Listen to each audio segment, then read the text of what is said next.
서환구의 라디오 오늘.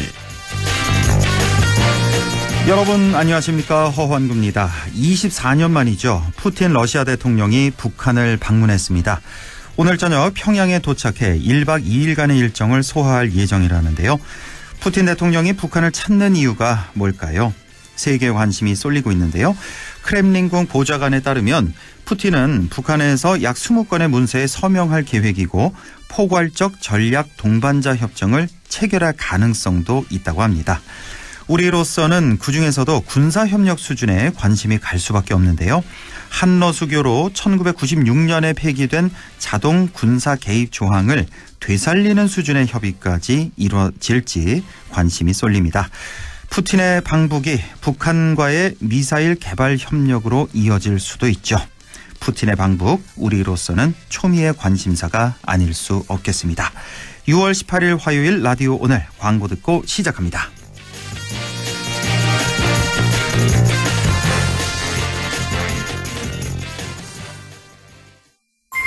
손발톱 무좀이다. 바르지오 네일 라카. 무좀약 매일 바르기 귀찮다. 바르지오 원스. 발이 가렵고 각질에 물집까지? 바르지오 모두 크림. 어떤 무좀도 바르지오. 동아약품. 당신은 아마 아직 모를 거야. 장기렌트 숨은 강자 아마존. 아마 믿지 못할 거야.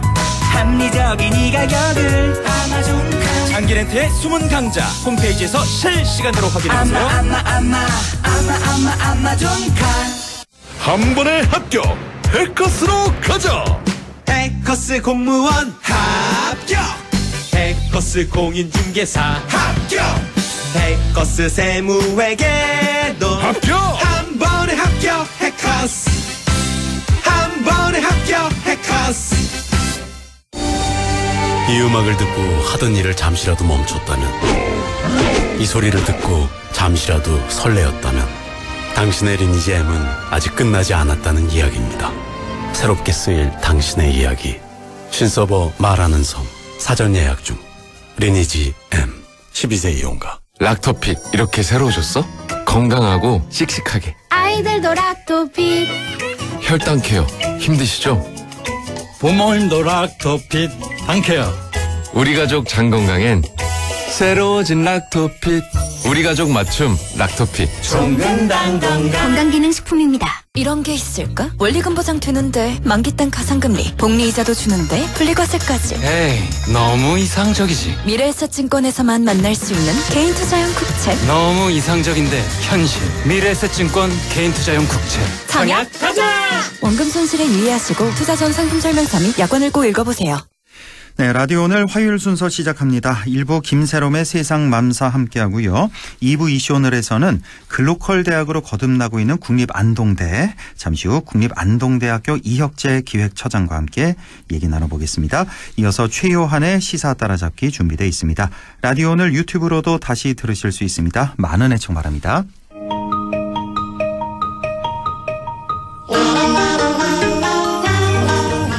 젊은 엄마의 눈으로 바라본 세상, 김새롬의 세상맘사, 안동시 의회 김새롬 의원과 함께합니다. 의원님 안녕하십니까? 네, 마음이 편안한 세상, 살기 좋은 세상을 꿈꾸는 안동시 의원 김새롬입니다. 네, 김새롬의 세상맘사. 오늘은 어떤 얘기 나눠볼까요? 네, 경북과 대구를 하나로 묶겠다는 경북-대구 행정통합 논의가 정말 급속도로 빠르게 진행되고 있습니다. 네. 2021년 경북과 대구 행정통합 추진이 시도민들의 무관심과 반대로 무산되니 3년 만에 갑자기 부활했는데요. 예. 경북도민과 대구 시민들은 전혀 상관없이 2명의 강력단체장들이 주거니 받거니, 그것도 SNS에서 의견 수준으로 던져놓고 일부 언론에서는 불을 지피고 대통령에 힘을 실어주면서 군사작전보다 빠르게 전개되고 있습니다. 예. 수도권 쏠림을 막고 지방소멸을 극복해 대구 경북을 우리나라 2대 축으로 삼겠다는 원대한 계획인데요. 그런다 치더라도 중대한 정책 논의 과정에서 지역 주민의 의사를 전제로 하겠다는 기본적 원칙이 빠져있는 문제가 있지요. 예. 오늘은 경북도민과 대구 시민의 의견 수렴 없이 추진되고 있는 경북도와 대구시의 행정통합에 대해 쟁점 몇 가지를 이야기하고 싶습니다. 네, 우리 지역의 가장 핫한 이슈입니다. 계속해서 네. 우리 라디오 오늘에도 이 주제를 다루고 있는데요. 네. 자, 이 경북과 대구의 통합 결코 쉬운 일이 아닌데 만약에 통합으로 간다고 하더라도 우선은 그 명칭을 어떻게 할 것이냐. 이 네. 명칭이 바로 갈등의 시작이 되지 않을까요? 맞습니다. 이 가장 중요한 핵심 쟁점이 될 것인데요. 예. 경북도민은 경북을, 대구시민은 당연히 현재 소속된 것을 선호할 것입니다. 물론 군이나 달성의 사례를 보면은 대구와 인근접한 경북 지역은 의견이 다를 수 있지만 대구가 생활권이 아니고 또 경북도청이 있는 경북 북부의 지역민은 사실 생존권이 걸린 중대한 문제로까지 말할 수 있는데요. 예. 그 명칭을 무엇으로 정하는가가 결국은 어디가 흡수되는 것인지를 의미하기 때문입니다. 명칭 문제에 대해서 공식적인 언급은 없지만 두 단체장의 입장을 보면 주도권 싸움이 시작되었다고라도 볼 수 있는데요. 예. 홍 시장 같은 경우는 대구, 경북 전부를 통합해서 대구 광역시로 통합해야만 한다며 대구가 경북을 흡수한다는 속내입니다. 아, 여기 이제 경북이란 말이 빠지는 거죠, 그러니까. 네. 대구 광역시로 해야 된다. 이게 홍준표 그렇죠. 시장 생각이고. 네, 구체적으로는 안동에는 대구광역시 북부청사를 두겠다. 그리고 포항에는 대구광역시 남부청사를 두겠다. 이렇게 제시하고 있고요. 예.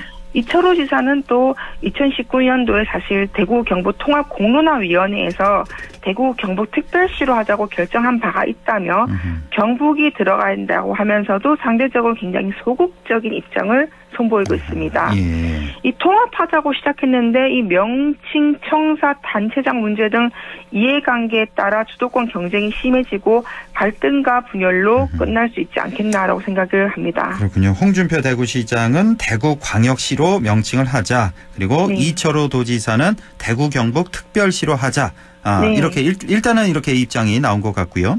네. 그리고 또 하나가 이제 특별시로 할 거냐, 특별도로 할 거냐. 이것도 네. 조금 차이점이 있어서 이건 다음에 좀 다뤄보도록 하고. 저 좀 개인적인 질문을 좀 드리고 싶어요. 우리 또 김세롬 현직 안동시 의원이다 보니까 입장이 네. 아주 중요할 것 같은데 개인적으로는 명칭 어떻게 해야 된다고 보십니까? 명칭에 앞서서 통합 자체를 고민할 가치도 없다고 봅니다. 아, 통합 자체 반대하기 때문에 네. 명칭 자체 생각해 본 적도 없다. 네, 고민할 가치도 없는 부분이라고 그렇구나. 저는 생각합니다. 알겠습니다. 예. 자, 대구와 경북과 대구의 통합이 과연 긍정적인 것이냐, 우리 삶이 나아질 것이냐 이런 것도 좀 생각해 봐야 되고 이게 아주 중요한 문제가 아니겠습니까? 네. 만약에 통합하게 된다면 우리 경북 북부 지역민들에게는 어떤 영향이 미칠까요? 사실 이미 여러 차례 지금 라디오 오늘에서 언급되었기 때문에 더해서 지금 얘기하는 부분은 따로 전달하지 않겠습니다. 네. 지방자치의 주체는 사실 기초지자체거든요. 네. 그리고 자치행정이라면은 주민의 개개인의 삶에 영향을 미치는 풀뿌리 민주주의로 볼 수 있는데요. 면적이 넓은 이 경북에서 광역행정은 오히려 대구 중심으로 펼쳐질 수밖에 없고 그러면 경북은 복지사가 시대가 많아지고 균형 개발에 소외될 것입니다. 그리고 통합은 단순하게 물리적 경합에 불과하고 경북의 행정 기능은 그대로 대구에 흡수되고 청년과 자본도 수도권을 빠져나가는 현상이 멈추지 않을 것으로 보고 있습니다. 결론적으로 500만 메가시티로 단체장의 위상은 분명히 높아질 것입니다. 하지만 경북도민과 대구 시민의 삶은 차이가 없을 것입니다. 오히려 경북 북부 지역은 소멸 위기가 가속될 가능성도 높게 보고 있습니다. 지금 2027년까지 사실 추진 중인 게 경북도청 신도시 사업이지 않습니까? 예. 이 사업도 미완성으로 멈출 수밖에 없을 거고요. 국가 균형 발전을 하겠다고 투입한 수조 원의 예산은 물거품이 될 것이고요. 경북 북부권의 성장 동력은 완연하게 사라질 것입니다. 아, 그렇군요. 그러니까 한마디로 500만 메가시티가 되는 거니까 단체장 위상은 높아지겠지만 네, 그거 하나는 맞습니다. 단체장은 좋겠지만 경북 도민들 또 대구 시민들 삶은 크게 차이가 없다. 오히려 우리 지역 경북 북부 지역은 소멸 위기가 가속화될 가능성이 있다. 일단 이렇게 진단을 하시는 거네요. 네, 그리고 이 내용 관련해서 예. 안동시가 지금 현재 정례회 중인데요. 예. 내일 폐회 때도 또 발언을 또 김순중 의원님 준비해서 또 하실 예정입니다. 그렇죠. 지난 주말이었나요? 그 안동시 의회 차원에서도 현수막 다 내걸었잖아요. 예, 보셨죠? 저희는 예, 대구 봤습니다. 경북이 아니고 예. 경북 대구입니다. 경북 대구. 예. 네, 경북이 먼저 들어갑니다. 어떻습니까? 지금 안동시 의원들 입장이 다 일치됩니까? 다 반대입니까? 아니면 찬성하는 의원도 있습니까? 제가 알기로 찬성한 의원님 전혀 없습니다. 전혀 없습니까? 네. 예, 알겠습니다. 안동시에서 찬성할 이유가 단 하나도 없습니다. 단 하나도 없고 예천군 의회도 마찬가지고요. 그렇죠? 네, 당연하지요. 예. 자, 경북과 대구의 통합 추진 어떻게 예상하십니까? 순항할 수 있을까요? 아니면 좌초하게 될까요? 순항을 예상하는 사람이 잘 있을지 모르겠습니다만은 네, 행정구역의 통합이 정치와 경제, 사회, 문화 등 정말 모든 자원이 수도권으로 쏠리는 수도권 집중에 대응하는 해법이 될 수도 있습니다. 하지만 마창진이죠. 마산 창원진해 아니면 강원자치도, 전북자치도 등을 볼 때 효과는 아직 지켜봐야겠지만은 아주 미미하지 않습니까? 이건 누구나 다 알고 있는 사실이고요. 그리고 강역 메가시티는 생활권, 경제권 개념으로 구분해도 충분한데 굳이 이거를 행정구역 통합 하나로 결론 지을 필요는 없습니다. 이 대구광역시와 경상북도가 통합된다고 해서 지방 소멸과 산업 유치 면에서 긍정적인 영향을 줄 것에 대해서는 관련돼서 구체적인 근거가 하나도 없고요. 오히려 심각한 갈등을 유발한다는 시각은 굉장히 많이 있지 않습니까? 대구 시민들 얘기를 들어보면요. 아이고 통합하면 대구 세금이 경북 지역으로 들어간다 이런 말 사투리가 좀 어색하긴 하지만 네, 그런 말을 하고요. 또 경북 도민들은 통합되면 대구로 다 쏠린다라는 반발심이 각각 형성되어 있는데 이 갈등을 해소하기 위한 움직임은 전혀 없다는 부분. 일단 우리 짚고 넘어가야 되고요. 특히 청사 문제는 경북에서는 안동과 예천, 대구시에서는 달서구에서 반발을 예상하고 있습니다. 그 대구시청이 달서구로 옮겨가는 거죠, 지금? 그렇죠. 그 경북도청이 사실 이전에 천문학적 예산을 투자해서 자리 잡았고 안동시 예천군 경북도청 신도시는 사실 이렇게 되면 자리도 잡기 전에 행정기관이 빠져나갈 수 있기 때문에 강력한 반발이 예상됩니다. 그리고 아나운서님 말씀하신 것처럼 대구광역시청 역시 달서구 두류동으로 이전 예정인데 이 행정구역 통합으로 계획 차질이 생기면 달서구 주민이 반발할 가능성이 굉장히 높지요. 그렇겠네요. 네. 자, 혹시 장점은 없습니까? 행정 통합하게 되면? 굳이 장점을 꼽자면은 제가 너무 부정적인지 모르겠는데요. 그 행정 효율성 측면에서 대구와 경북 타 지역 간 상수도나 산업 문제 등으로 갈등이 발생하고 있지 않습니까?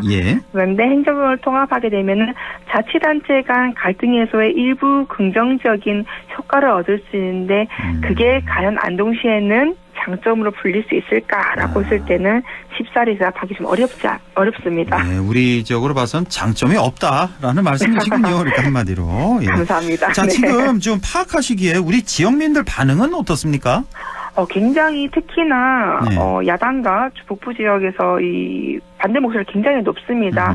일단 안동시와 예천군 의회에서는 통합 반대 현수막을 붙여서 지금 지역민분들에게 이 부당함을 직접적으로 알리고 있습니다. 그리고 아까 말씀드린 것처럼 저희가 통합 추진을 반대하는 결의안을 내일 채택을 할 것으로 지금 예상되어 있고요. 예정되어 있고요. 또 예천군 같은 경우는 국민들이 스스로 통합 반대 현수막을 게시하기도 했습니다. 네, 이런 움직임이 앞으로 경북 북부 정치권과 자치단체 등으로 확산되지 않을까 지금 그렇게 보고 있고요. 또 야당과 시민단체에서 성명서 발표가 있었습니다. 그 더불어민주당 대구시당은 논평을 통해 홍 시장의 떴다방 행정이 불안하다며 어떤 연구 자료도 공론화 작업도 심지어 공무원도 모르는 군사 작전직의 통합 선언이라고 강력하게 비판을 했습니다. 또 경북 지역 시민단체에서도 두 단체장이 해당 논의를 독점하고 있는 것에 대해서 문제를 제기했는데요. 그 지금과 같은 거버넌스 시대에 민의의 반영은 일절 없이 시장과 도지사 두 사람만의 의기투합으로 진행되는 모습인 것 같아서 걱정이 앞선다.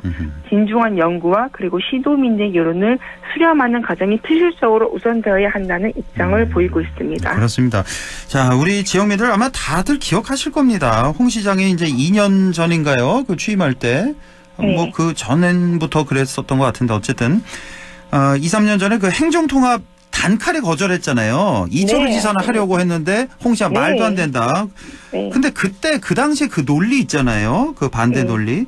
그 생각이 왜 갑자기 바뀌었는지도 이거 명확히 밝혀야 됩니다. 그땐 이렇게 생각했고, 예. 알 수가 없죠, 사실. 그러니까 지금은 왜 이렇게 내 생각이 바뀌었는지 이걸 지역민들에게 분명히 밝혀야 되고, 그래서 더 의심 가는 게 이거 홍준표 시장 개인의 정치 행보를 위해서 이거 뭐 승부수 던진 거 아니냐, 자꾸 이런 식으로 생각이 되게 되고요. 이게 뭐 합리적인 의심으로 넘어가고 있죠. 이제는. 그러니까요. 예. 네. 당시에 그 엊그저께인가요? 그 뉴스에 나왔는데 당시에 인터뷰한 게 나왔어요. 그 행정통합 반대하면서 그 당장 행정통합되면 당신들 공무원들 어떻게 해야 될 거냐고 3분의 1은 줄어든다. 그리고 그 산하기관도 3분의 1 줄어드는데 감당할 수 있겠냐. 정치인들 또 어떻게 하냐, 지역 정치인들. 이러면서 이런 논리를 대면서 반대를 했었거든요. 근데 그 생각이 왜 바뀌었는지, 어떻게 바뀐 건지 분명히 설명을 해야 될 것 같습니다. 라디오 오늘에 홍 시장님이 출연했으면 좋겠습니다. 예. 자, 오늘의 시간이 많이 지났는데 오늘의 맘스 생각 정리를 해 주실까요? 네, 지금 이렇게 시도민의 동의 없이 강력단체장이 일방적으로 추진하는 위로부터의 결합은 정말 역행하는 사태가 아닌가 싶습니다. 그리고 1981년이죠. 직하시 체제를 2024년도에 재도입한다는 이 발상은 지방시대 지방분권을 역행하는 시도라고도 봅니다. 이철우 도지사는 2019년에도 2024년도에도 경북을 넘긴다는 것인지 대구를 흡수하겠다는 것인지 정말 알 수는 없지만 아무튼 대한민국에서 경상북도 지명을 사라지도록 하고 있다는 의심이 듭니다. 이 지역의 발전이라는 명분으로 군의군을 대구로 보낸 지 얼마 되지 않았습니다. 그런데 이젠 경북을 통째로 내보내기 하고 있는 것 같습니다. 이 균형 발전 차원에서 경북도청이 이전된 지 8년이고 2027년까지 도청 신도시 조성 계획이 진행 중인데 경북 대구 행정구역 통합을 추진하는 것 자체가 이해하기 힘듭니다. 그리고 무엇보다 제가 처음에 얘기했죠. 경북 도민, 우리 주권자의 의견이 가장 먼저 고려해야 될 것 같습니다. 예. 자, 경북 대구 행정구역 통합에 대해서 우리 안동시의회 김세롬 의원의 의견 들어봤습니다. 오늘 말씀 고맙습니다. 네, 감사합니다. 네, 라디오 오늘 2부에서 뵙겠습니다.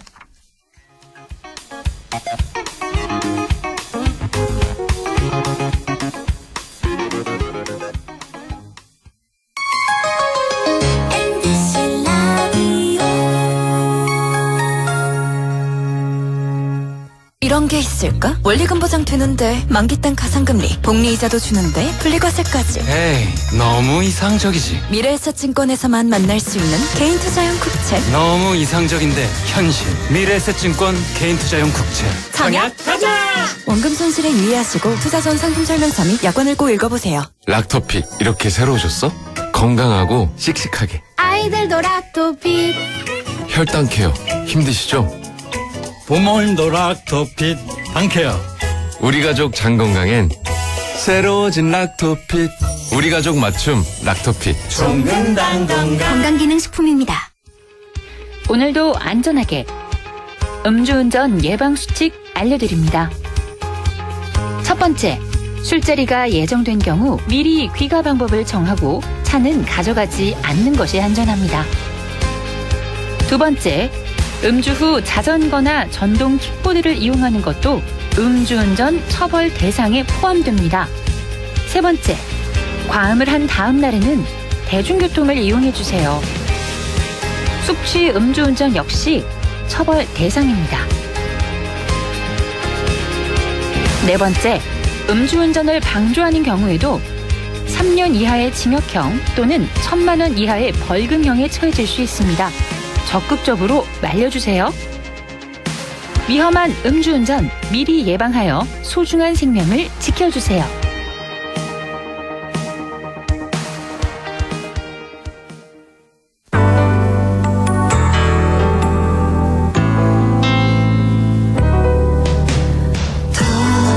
어렵던 날도 많았죠.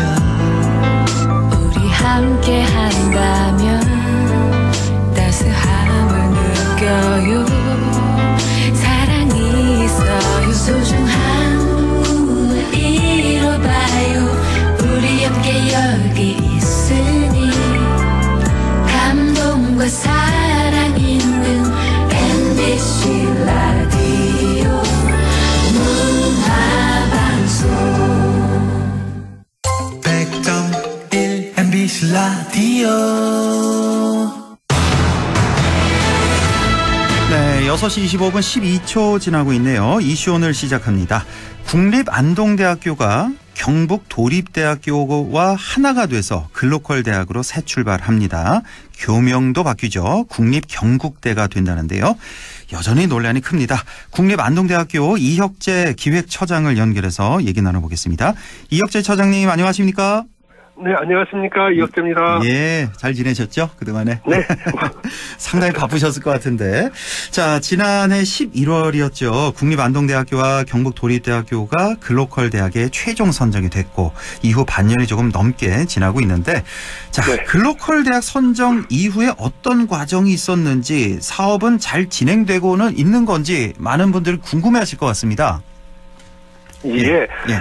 저희가 글로컬 대학에 지정된 후 12월에 수정 실행 계획서를 제출하였습니다. 그래서 이때 2023학년도 사업비 40억 원 정도를 사실 2024년, 즉 올해 1월 7일에 지급받아서 2달도 안 되는 기간 동안 필수적인 사업을 진행하느라 좀 정신없이 지낸 것 같습니다. 그리고 나서 지난주 금요일, 즉 6월 14일에 또다시 최종 실행 계획서를 제출했고요.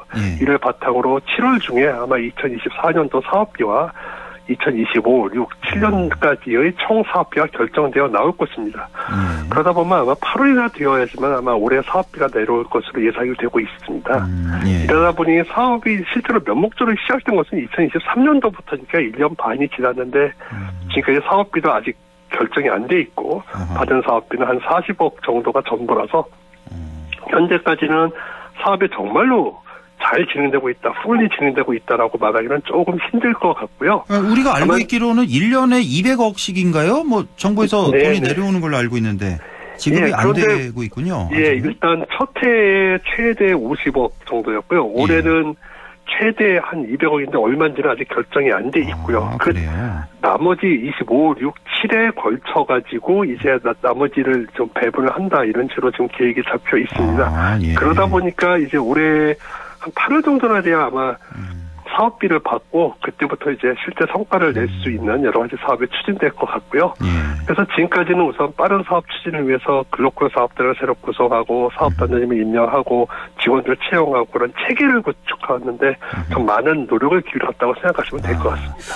5년간 1,000억 원 지원으로 우리가 이제 기억을 하고 있잖아요, 지역민들이. 네네. 그 총액은 변함이 없을까요? 혹시? 그 총액이 아직 결정이 안 돼 있습니다. 그것도 결정이 안 된 거? 그거는 결정된 거 아닌가요? 그러니까 1,000억이라는 것은 명목상으로 일단 그렇게 이야기를 한 거고요. 실제 각 대학의 규모라던가 혹은 통합대학의 경우에는 한 1,500억까지도 최대 올라갈 수 있다 뭐 이런 여러 가지 것들이 있기 때문에 그것을 다 보고 저희가 이번에 제출한 실행계획서를 보고 나서 최종 얼마가 될 것이다라고 확정을 지어줄 예정입니다. 그렇군요. 무조건 이제 1,000억 원에서 삭감된다는 얘기가 아니라 더 증액이 될 수도 있는 거군요. 예, 아마 큰 대학들은 좀 증액이 되지 않을까 생각합니다. 그렇군요. 자, 이제 뭐 자세한 건 여쭤볼 수가 없고, 자, 그러면 1년에 대략적으로 1년에 200억 국가 지원금이 나오는데, 그 돈을 어떤 항목에 가장 많이 쓰겠다는 어떤 방침은 좀 정해졌을 것 같은데요, 학교에서. 일단 뭐 한 두 가지로 생각하시면 될 것 같습니다. 첫 번째는 저희가 대학 통합을 하면서 드는 비용들이 많이 있습니다. 뭐 예를 들어서 전산 시스템을 다시 만들다던가 뭐 혹은 학과들의 이동 이런 것에 아마 거기에도 좀 많이 투자가 될 것이고 다음에 두 번째는 이제 저희의 특화 분야인 인문학, 지능, 다음에 지역 상생이라고 해야죠. 산학 협력이나 혹은 지역의 특화 산업인 백신과 바이오 산업을 저희 학교의 수준을 끌어올리면서 다음에 이 지역의 어떤 산업 수준을 좀 더 성장시키는데 가장 많은 아마 재원이 투입될 것으로 생각됩니다. 그렇군요. 뭐 수십 가지, 수백 가지 뭐 항목이 있겠지만 그 중에서 통합 비용 그리고 인문학, 지능, 산학 협력 이쪽에 좀 중점을 두겠다. 그런 말씀이시고요. 자, 잘 모르시는 분들을 위해서 글로컬 대학이 무엇이고 또 글로컬 대학 선정이 갖는 의미에 대해서 다시 한번 좀 설명해 주시죠. 뭐 글로컬 대학 30사업이라고 이제 정식 명칭인데요. 이것은 뭐 담대한 비전을 가지고 스스로 혁신의 의지와 역량을 갖춘 지방대학 30개교를 글로컬 대학으로 지정을 하고 대학 안팎이나 국내 해외 혹은 지역 산업과의 파트너십을 토대로 해서 지역과 대학의 동반 성장을 이끌어갈 대학으로 육성하겠다 하는 사업입니다. 이를 위해서 교육비는 한 26년까지 한 30개의 그 글로컬 대학을 선정하여 집중 지원을 하고 그럼으로써 전체 대학의 혁신을 촉진할 예정입니다. 그래서 저희가 여러 가지 30개의 글로컬 대학이 나온다면 그 글로컬 대학에 나온 30개의 모델을 가지고 다른 대학들, 선정이 안 된 대학들의 혁신과 변화를 이끌어내는 어떤 모델 케이스로 제시를 해서 그 혁신을 이끌어낼 예정이고요. 그래서 저희가 글로컬 대학에 선정이 됐다는 것은 저희가 제시한 모델이 그래도 이미 지금은 10개밖에 안 됐으니까 전국에서는 모든 대학 중에서 10개 안에 드는 어떤 혁신 모델을 가지고 있다라고 인정을 받았다라고 생각하시면 될 것 같습니다. 예.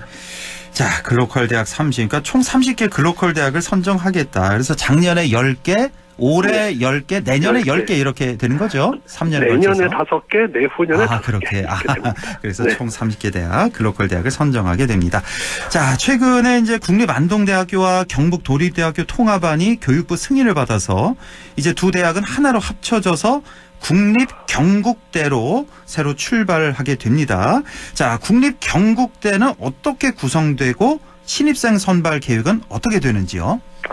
예, 뭐 이제 통합이 되었으니까 일단 저희 경북도립대하고 국립안동대학에 있는 유사학과는 이제 통폐합이 이루어질 겁니다. 그래서 아마 전면적인 학사구조 개선이 이루어질 것이고요. 그 외에도 저희 자체적으로 여러 가지 구조 개혁이 이루어집니다. 먼저 안동 캠퍼스에 현재 5개의 단과대학이 있는데 이것이 인문사회 IT학부, 생명과학공과대학, 다음에 사범대학, 다음에 보건복지대학 4개의 단과대학으로 재편이 되고요. 예천 캠퍼스에는 공공수요 단과대학이 아마 운영될 것입니다. 그리고 학과 중심의 어떤 운영체계에서 이제 학부 중심의 운영체계로 완전히 바뀌어질 것이고요. 이에 따라 법적으로 어떤 학과가 유지가 돼야 되는 사범대학하고 간호학과를 제외한 모든 학과들은 전부 학부체계로 통합돼서 운영이 됩니다. 사범대, 간호학과 빼고는 다 이제 학부체계로 다 통합된다. 예. 그래서 예를 들면 인문사회 IT 대학 내에는 인문문화학부, 컴퓨터 소프트웨어 과학부, 사회과학부, 패션 예술 체육학부가 있을 것이고요. 이 학부들은 신입생들을 모집할 때 통합 모집을 하게 됩니다. 즉 인문문화학부 내외에는 국어국문학 전공 등 한 6개의 전공이 있는데 이 전공별로 신입생을 모집하는 게 아니라 통합해서 112명을 모집하고 그 뒤에 학생 선택에 따라서 자기가 자유로이 전공을 결정하는 시스템으로 갈 예정입니다. 아예 그 입시 자체는 그냥 통합적으로 이제 112명을 다 모집해서 그 다음에 학생 선택에 따라서 전공 결정하는 건 2학년 때부터 하는 건가요? 일단 학부제로 들어온 학생들은 아마 1학년 2학기 때서부터 1학년 2학기부터 선택해서 갈 수 있도록 할 예정입니다. 이거 혹시 성적순으로 나눕니까? 아니면 선택하면 자기 원하면은 다 갈 수 있습니까? 성적순 이런 건 없고요. 그냥 학생들이 원하는 학과로 전부 다 갈 수 있도록 할 예정입니다. 예, 알겠습니다. 예천 캠퍼스는 어떻습니까?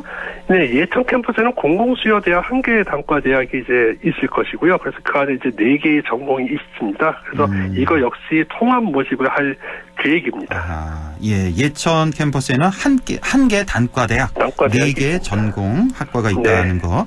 이게 혹시 완전히 확정이 된 겁니까? 이 모집 요강이 아니면 변경 가능성이 있습니까, 앞으로? 그러니까 이미 모집 요강을 저희가 전부 다 만들었어요. 그래가지고 현재 그 교명 때문에 조금 이제 배포가 늦어서 뿐이지 지금 열심히 인쇄 중입니다. 그래서 그렇군요. 이제 곧 나갑니다. 2025년 입시 요강은 이미 이렇게 확정이 된 거군요, 그러니까. 네, 그렇습니다. 혹시 그 지금 현재 경북도립대학교는 2년제잖아요. 네. 2년제인데 그러면 이렇게 통합이 되면 예천 캠퍼스 거기는 어떻게 되는 겁니까? 4년제로 바뀌는 겁니까? 그럼 아니면 2년제로 계속 가는 겁니까?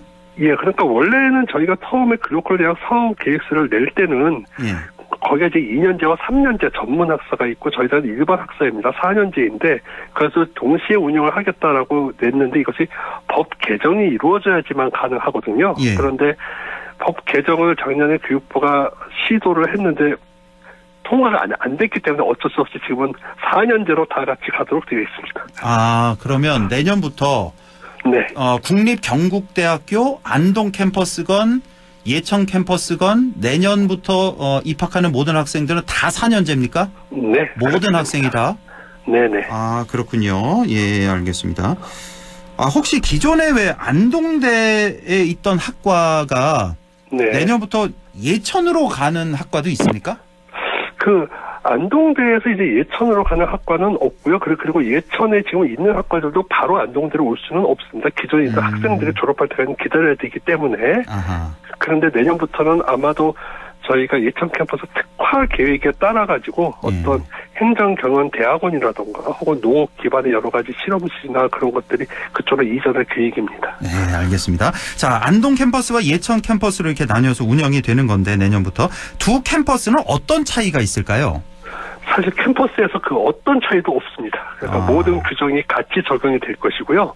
그다음에 거기는 학생들도 다 동등한 대우를 받습니다. 다만 안동 캠퍼스는 좀 있는 학과들의 성격이 학술과 연구에 보다 좀 중점을 두고 예천 캠퍼스는 보다 실용적이면서 경상북도에 좀 도움이 되는 전공들이 있다고 보시면 될 것 같습니다. 그리고 장기적으로 예천 캠퍼스는 어떤 농생명 분야 특화 캠퍼스로 발전시키고자 농생명 분야 전문 기관과 연구 시설들이 이전할 계획이고요. 다음에 도청과의 근접성을 감안해서 행정교원 대학원 등 어떤 그런 좀 행정에 관련된 여러 가지 기관들이나 교육시설들이 그쪽으로 이전할 예정입니다.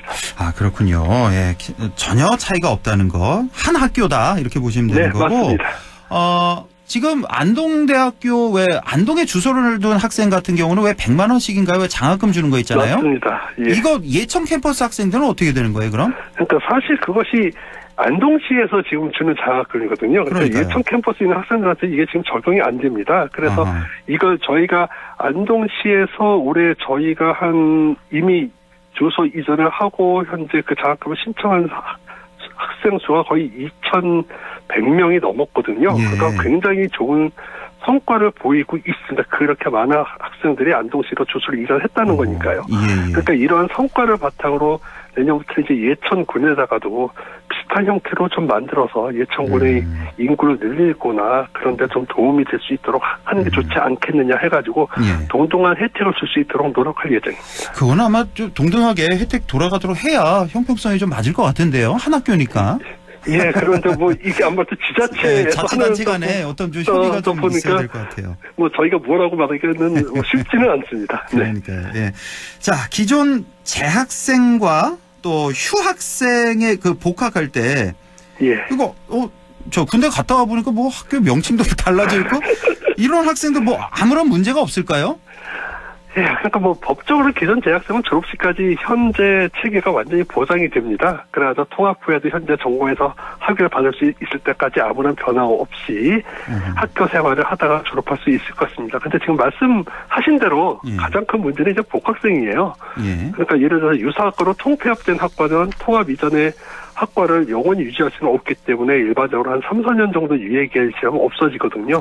그 이후에 들어온 학생은 복학을 하니까 갑자기 우리 학과가 없네라는 상황이 발생할 수도 있습니다. 근데 이 경우에는 저희가 이제 통폐합된 학과들은 좀 더 유사학과들이 됐기 때문에 그 유사학과들은 학생들을 받아 끝까지 책임질 수 있도록 할 것이고요. 이러한 사례는 이미 기존에 통합된 여러 대학에서 많이 일어났던 일이고 그에 대한 대응 방법들 어떻게 해야 된다는 것들이 정말 상세하게 이미 매뉴얼화가 돼 있기 때문에 그거에 따라서 저희는 움직이면은 학생들에게 피해가 가지 않는 최선의 방책을 강구해서 할 수 있지 않을까 생각하고 있습니다. 알겠습니다. 예, 여기까지는 이제 우리 이혁재 기획처장님께서 이제 애써서 아주 노력한 그런 결과물 좀 여쭤본 거고 좀 난처한 질문이 될 것 같은데 이제 통합 명칭 학교 명을 두고 논란이 굉장히 많은 거 아마 누구보다 잘 알고 계실 텐데 국립 경북대로 일단 확정이 됐는데 이게 혹시 경상북도 국립대학 이거의 약자입니까? 경북대학이? 그냥 그렇게 생각하셔도 됩니다. 네. 그러면은 앞에도 국립이 있고 뒤에도 국립이 있네요, 그럼? 예, 그렇지만 그렇게 생각하셔도 된다는 것은 꼭 그것만을 생각한 것은 아니고요. 결국 경사경제에다가 이제 나라 국장을 써가지고 나라를 경사스럽게 만든다는 뜻도 있다고 생각하시면 될 것 같고요. 그런데 이제 경북대라고 하면은 이제 국립이라는 어떤 것이 이제 드러나지 않기 때문에 저희가 비록 된다 하더라도 그냥 경북대는 경북의 고유 명사다 생각해가지고 국립 경북대라고 이제 명칭을 지었었습니다. 그러니까 약자라고 생각하면 안 되겠네요. 말씀하시는 건가? 앞에 이제 국립이 있으니까 국립 그냥 경북대 경사로울 경자에 나라 국자. 일단 그렇게 생각을 했습니다. 당국대, 건국대, 동국대가 있듯이요. 예.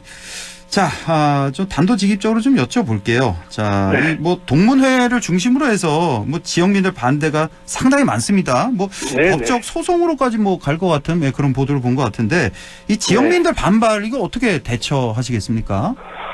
네, 그러니까 뭐 맞습니다. 그냥 저희가 이제 전체적으로는 이제 두 대학이 통합을 하면서 교명을 선정하는데 한 대학 혹은 한 지역의 의견을 전적으로 주장할 수는 없는 입장입니다. 예. 결국은 저희가 통합을 하려면은 교명은 두 대학이 합의를 해서 협약을 해야지만이 된다라고 이제 명시화되어 있거든요. 그래서 저희는 교명을 선정하는 데 있어서 두 대학이 서로 이제 절대로 못 받아들이는 안들을 배제를 하면서 하다 보니까 결국은 이제 국립경북대로 확정이 된 것입니다. 근데 그거에 대해서 이제 여러 지역민들, 특히나 안동에 계신 분들이 섭섭함을 느낄 수 있고, 다음에 저희 동문회나 동창회나 여러 분들이, 야, 이게 70년 동안 된 우리 학교 교명이 이렇게 사라지나라고 아쉬움을 느낄 수 있다는 거 저희도 잘 알고 있고, 저 역시 굉장히 아쉬움을 느끼고 있습니다. 그렇지만 지금 저희가 학령 인구가 감소를 하고, 지금 대학이 어찌 보면 지방대학, 특히나 저희 안동대학 같은 경우는 이제 워낙 좀 규모가 작은 지역이 있다 보니까 어찌 보면은 신입생 충원이나 이런 데서 이제 절체절명의 위기에 있는 상태에서 통합과 글로컬 대학이라는 것을 통해 가지고 저희 대학이 정말로 한 단계 높은, 한 두 단계 높은 대학으로 도약할 수 있는 기회라고 생각하기 때문에 이 기회를 놓칠 수는 없었고요. 그런 측면에서 어쩔 수 없이 저희 안동에 계신 분들이 이제 의견을 충분히 받아들이지 못했다. 뭐 그것은 저희가 어쩔 수 없었다라고 말씀을 드리고요. 다만 저희가 그렇다고 안동대를 계속 이유지를 했을 때 경북 도립대에 계신 분, 예천군에 계신 분들 이런 분들의 의견은 또 틀릴 겁니다.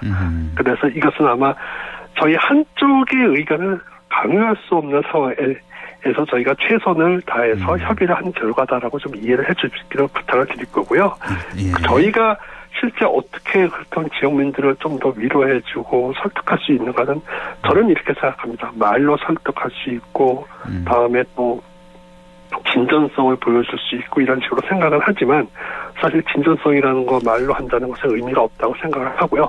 다만 저희의 통합된 우리 국립경북대가 지역을 넘어서 대한민국 유수의 대학이 되고 그래서 특화부대에서 세계적 수준의 대학으로 성장을 해가지고 이 지역에 계신 분들 모두한테 우리 지역이 이런 자랑스러운 대학이 드디어 생겼구나라고 하는 그런 모습을 보여주는 것이 진정으로 저희 지역민들에게 저희가 저희 죄송스러움과 또 이것을 보고 계신 여러분, 지지해주신 분들에게 감사를 드릴 수 있는 방법이라고 생각을 하고 있습니다. 알겠습니다. 시간이 많이 지나서 오늘 여기까지만 하고요. 다음 기회에 한 번 더 연결을 좀 해야 될 것 같습니다.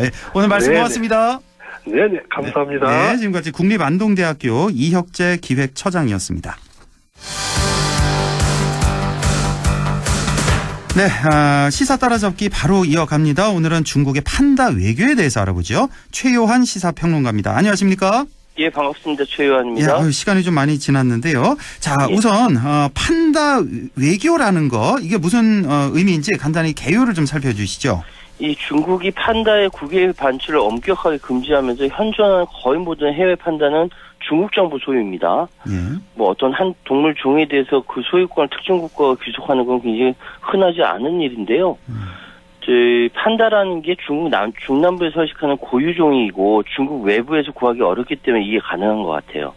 지난 2020년 7월 한국에서 태어난 판다 푸바오가 중국으로 귀국하면서 이 중국의 판다 외교가 재조명되고 있는데 중국은 외교 관계를 수립한 나라의 우호의 표시로 판다를 선물해서 상호간 외교 관계를 두텁해하고 멸종 위기종에 대한 보호 그리고 연구 등 협력 체계를 강화하는 수단으로 활용하고 있습니다. 그렇군요. 아니, 외교관계 수립한 나라에 우호의 표시로 선물을 한다. 근데 이 선물이 공짜가 아니라면서요. 돈을 다 받으면서 선물을 하고 다시 또 가져오는 임대를 해준다. 뭐 이런 식으로 보면 되겠는데.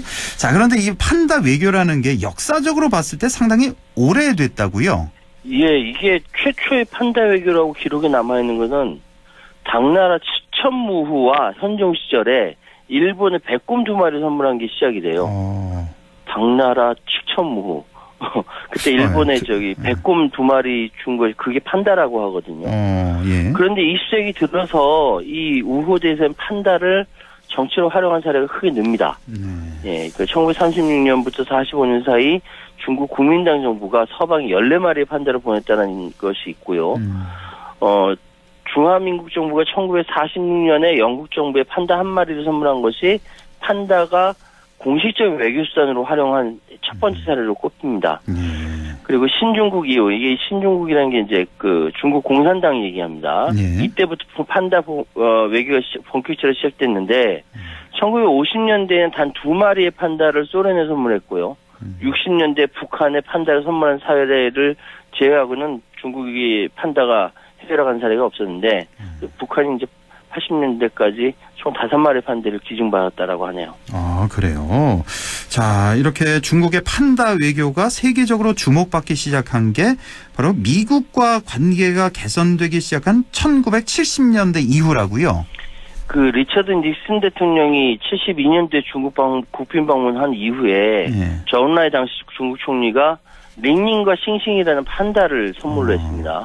그 이후에 일본, 프랑스, 영국, 서독, 멕시코, 스페인 차례대로 72년부터 78년까지 판다를 선물로 보냈고 이때 정치적 평화대사의 성격이 컸습니다. 그런데 지금 이게 그 82년 이후 판다 서식 생태 환경의 악화로 금지됐다가 이 개혁 개방 기조에 발맞춰 다시 판다를 보내는데 이때 바로 비즈니스 모델이 구축이 된 거예요. 그러니까 임대료 상당 부분은 판다 보호, 판다 번식 관리 노하우로 쌓였는데 2021년 기준으로 한 50마리 외국에 가 있다라고 하거든요. 그러니까 두당 임대료가 100만 불, 연 5천만 달러, 우리 돈은 한 600억 원 정도 돈을 벌어들인다라고 해요. 근데 이게 지금 돈벌이로 사용한다는 얘기도 있지만 대체로 중국 정부는 87년부터 판다 보호기지 세우고 그 비용으로 판다 생태, 번식 연구를 시작해서 지금 현재는 스촨성에 내고 산시성과 간성에 판다 보호기지가 있습니다. 아, 그렇군요. 그러니까 70년대까지는 말 그대로 이제 선물로 줬는데 84년부터는 이제 비즈니스 모델로 임대료를 받고 선물을 해주는 거군요. 그렇습니다. 그래서 한 50여 마리 정도 해외 임대되고 있는데 이게 연 한 600억 원 정도 수입이 된다는 말씀이시고 자, 해외 임대 중에 있는 판다 수 한 50여 마리라고 하셨는데 돈을 낸다고 무조건 다 빌려주는 건 아니라고요? 예, 이게 이제 돈 빌려준다 다 빌려주는 게 아니라 중국과의 외교 관계, 동물원의 환경이나 명성의 사육 능력까지 고려한다고 합니다. 이게 이제 현대 동물원이라는 게 하나의 종보전, 증식된 동물을 야생에 복귀시키는 것이라고 할 때, 뭐 이게 중국 정부에 대한 동물원의 상태까지 따지는 게 과한 조치는 아닌데요. 하여튼 중국은 정상회담을 하는 데 있어서 이 친선 표시를 한두 쌍씩 외국에 보내는데 그래서 그 나라에서 태어난 판다도 중국 소유물이 된 거예요. 이번 푸바오가 중국에 다시 돌아간 것도 원래 중국 소유이기 때문에 그렇죠.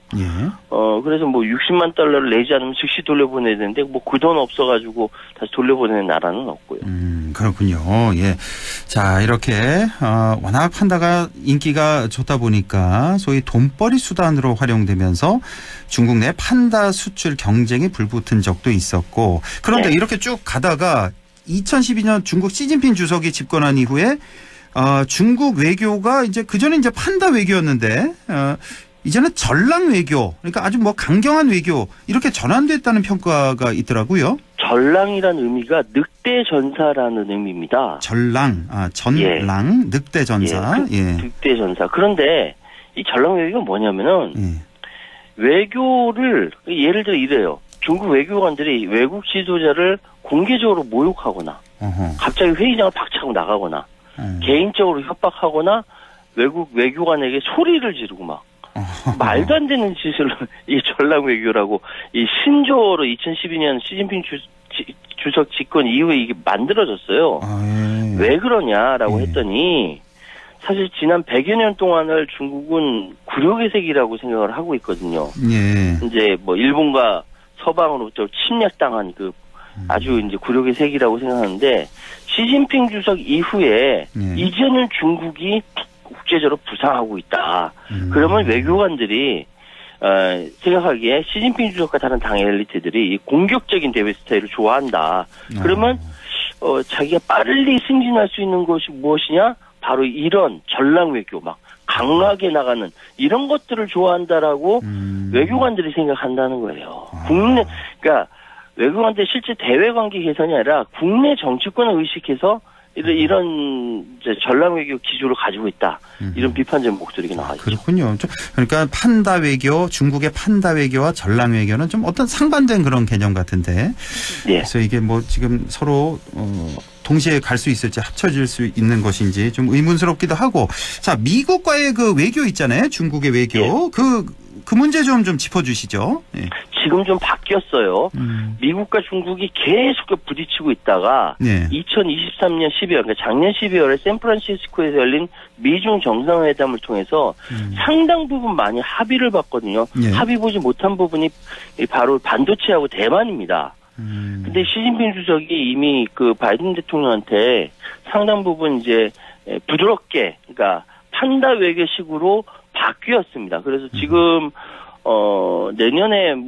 내년까지 판다를 2마리를 보내준다라고 약속까지 했고 상당 부분 누그러진 걸로 되어 있는데 새로운 미중 관계 시대로 접어들고 있다라는 이야기가 나오고 있습니다. 근데 지금 또 러시아에서 북한을 방문하는 등 막 외교 관계가 굉장히 일반인들을 보기 헷갈리게 돼 있는데 그렇습니다. 하여튼 현재의 중국의 입장은 중국 내부의 문제로 인해서 미국이랑 계속 싸우는 부분들을 굉장히 부담스러워하거든요. 그러니까 판다 외교와 전랑 외교를 적절하게 섞어가면서 새로운 이제 외교 방향을 잡아가고 있다. 중국 국내 문제로 대미 문제가 순항할 수 있는 굉장히 역설적인 상황이 벌어진 현재의 상황이다. 오히려 러시아가 더 이렇게 국제 관계를 해짓고 있다 정도로 해석하면 될 것 같습니다. 그렇군요. 뭐 미중 갈등 꽤 오래된 그런 얘기가 됐는데 이미 자 이제 중국으로서도 미국에 언제까지나 이렇게 뭐 강경하게 나올 수는 없는 그러니까 판다 외교와 전랑 외교를 적절히 섞어서 쓰는 그런 모습이다라고 정리를 하면 되겠군요. 자 오늘 중국의 판다 외교에 대해서 얘기 나눠봤습니다. 지금까지 최요한 시사평론가였습니다. 고맙습니다. 예, 감사합니다.